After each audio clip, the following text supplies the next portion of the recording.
Welcome back to my fruit family. நான் உங்களோட Ganeshamoorthy. So நம்ம இன்னைக்குலேருந்து என்ன வீடியோ போட போகிறோன்னா, ஒரு மை ஃப்ரூட் ஃபேமிலி இன்ஸ்டா பேஜில் நம்ம பேஜில் சொல்லியிருந்தோம்.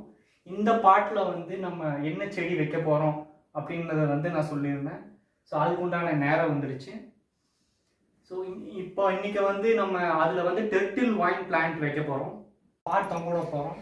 ஸோ அது வந்து இந்த டயர் பாட்டு தான். ஸோ இதில் வந்து நம்ம எப்படி மண் நிற்கும் அப்படின்னா, ஸோ நம்ம கொக்கோ பிட்டு இதுக்குள்ளே ஃபுல்லாக போட போகிறோம். அதனால் கொஞ்சம் வெயிட் கம்மியாக இருக்கும். அப்புறம் தண்ணியும் பெருசாக ஊற்ற தேவையில்லை. ஸோ இதில் வந்து பறவைகள் வந்து தண்ணி குடிக்கிற தட்டம் தான் இது. ஸோ அதை வந்து உள்ளே வந்து நான் இப்படி போட்டிருக்கேன். இதுக்கப்புறம் லீக் ஆகாதுன்னு நினைக்கிறேன், பார்ப்போம்.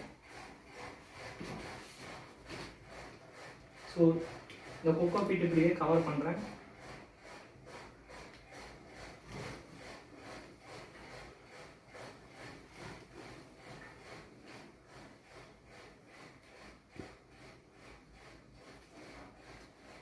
வந்து கொஞ்சம் வச்சாவே போதும்.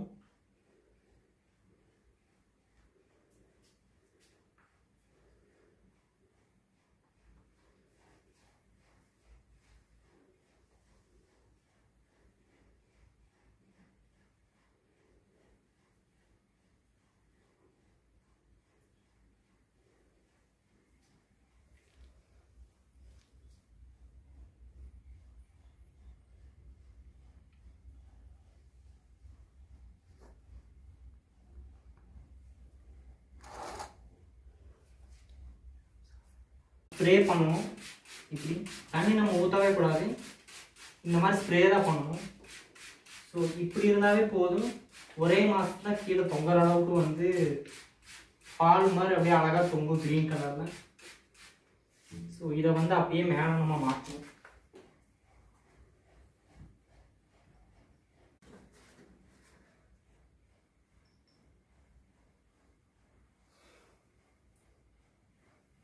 ஸோ இந்த மாதிரி வந்து நம்ம டயரில் வச்சுருக்கோம். இந்த பல்பு வந்து இந்த ஹீட்டு பட்டுச்சுன்னா கொஞ்சம் வந்து இந்த இடம் வந்து ஃபுல்லாமே வந்து சன்லைட் படாத இடம். ஸோ அதனால் வந்து இந்த பல்பு வச்சுருக்கேன். ஸோ இந்த குண்டு பல்புலேருந்து வர ஹீட்டு வந்து இதுக்கு போதுமானதாக இருக்கும். இதுக்கப்புறம் பார்த்தா இங்கேருந்து கீழே வரைக்கும் ஃபால் மாதிரி அழகாக வந்து வரும் க்ரீன் கலரில். ஸோ டெர்ட்டில் வைன் பிளான்ட் வந்து இந்த பாட்டில் வச்சு முடிச்சாச்சு. இது போன்ற வீடியோக்களை பார்க்கணுன்னா மை ஃப்ரூட் ஃபேமிலியை ஃபாலோ பண்ணுங்கள். சப்ஸ்கிரைப் பண்ண மறந்துடாதீங்க.